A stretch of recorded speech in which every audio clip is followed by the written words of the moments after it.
महाराष्ट्र के जिला अकोला के तालुका के सभी पत्रकार बंधुओं ने आज विधायक अमोल मिटकारी को विशेषाधिकार हनन के मामले में विधान परिषद द्वारा 5 दिन की जेल की सजा सुनाए जाने पर अपना गहरा आक्रोश व्यक्त किया और महाराष्ट्र राज्य के मुख्यमंत्री के नाम को विभागीय अधिकारी कार्यालय मुर्जापुर में एक बयान प्रस्तुत किया है।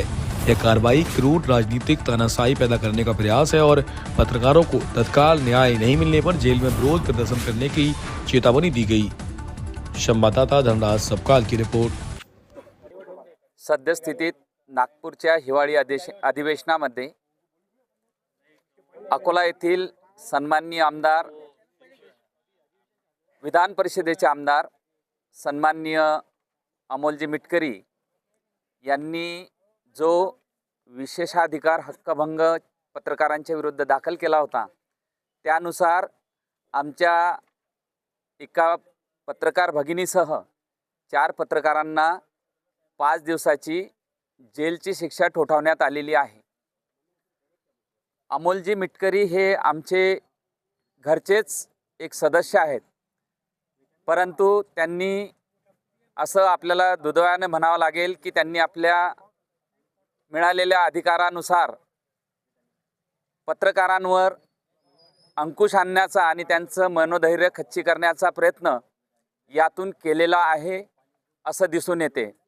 परंतु कितीही पत्रकारांवर अशा प्रकारचे जेलमध्ये टाकण्याचे किंवा त्यांना गाडीखाली कुचलण्याचे, त्यांच्यावर विविध खोटे गुन्हे दाखल करण्याचे प्रकार घडत असले तरी एक जरी सत्य लिहिणारा पत्रकार जोपर्यंत जिवंत आहे तोपर्यंत पत्रकारांचे मनोधैर्य कोणीही खच्चीकरण करू शकणार नाही, हे लक्षात घ्यावे।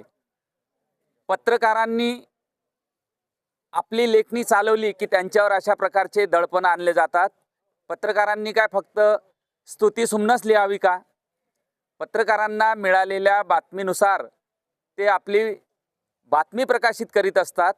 त्यांचा कोणाशी काही व्यक्तिगत हेतू नसतो, कोणाची बदनामी करण्याचा त्यांचा कोणताही हेतू नसतो। तरी देखील पत्रकारांना अशा प्रकारे त्यांचं खच्चीकरण करण्याचा प्रयत्न वेळोवेळी आणि वर्षानुवर्षापासून केला जात आहे। डॉक्टर बाबासाहेब आंबेडकरांनी देखील पत्रकारिता केली, त्यांचाच वसा पुढे अनेक पत्रकारांनी चालवला आणि सत्य लिहिताना आपल्या जीवाची पर्वा केलेली नाही। अशी पत्रकारिता आम्ही करणार आहोत आणि अशा प्रकारे जेलमध्ये पाठवून काहीही होणार नाही। उलट यामधून आपण म्हणू की कंदुक आपटता द्वेषाने उसळून येतो वेगाने, ज्याप्रमाणे चेंडूला आपण जितक्या जोरात खाली आपटू तेवढ्या जोरात तो वरती उसळून येणार आहे। आणि पत्रकार हे आपली लेखणी अशाच प्रकारे सडेतोडपणे चालवत राहतील। किती वेळा आम्हाला जेलमध्ये पाठवा, आम्ही घाबरणार नाहीत। जय हिंद, जय भारत। तर काय होतं की पत्रकारांवर हल्ले होत होते, परंतु आता त्या हल्ल्यांच्या संदर्भात आपण शासनाकडे न्याय मागत होतो। आता शासनच पत्रकारांवर हल्ले करायला लागला आणि ते विधिमंडळासारख्या सभागृहातून। आणि अधिवेशन सुरू असताना, मग अधिवेशन सुरू असताना जर पत्रकारांवर अशा पद्धतीचे हल्ले होत असतील, हक्कभंग आणणं म्हणजे हल्लाच आहे एक प्रकारचा तो पत्रकारावरचा, आणि हा अशा पद्धतीने जर पत्रकारांवर अन्याय होत असेल तर मग आता शासन तर आपल्याला न्याय आपण मागतो शासनाकडे, आणि शासनच जर आपल्यावर हल्ले करत असेल तर आता आपण न्याय मागायचा कोणाकडे? मग अशा परिस्थितीत आपल्याला काय करावं लागेल की आपली ताकद वाढवावी लागेल। आपली ताकद वाढवावी लागेल म्हणजे आपलं संघटन वाढवावं लागेल, आपलं संघटन मजबूत करावं लागेल। आणि पत्रकारांनी आता वेगवेगळ्या संघटनांच्या गुंताळ्यात न अडकता एक पत्रकार म्हणून संघटित राहणं आवश्यक आहे। पत्रकार म्हणून पत्रकार जेव्हा संघटित राहील तेव्हाच तो त्याच्यावर होणाऱ्या हल्ल्यांचा प्रतिकार करू शकेल। आता शासनही त्याच्या बाजूला नाही। शासनानं आता कायदाही केलेला आहे कायदा आधीच। आता कायदा करणारं जे शासन आहे, शासनच जर पत्रकाराला असं आरोपीच्या पिंजऱ्यात उभं करत असेल तर मग काय करणार?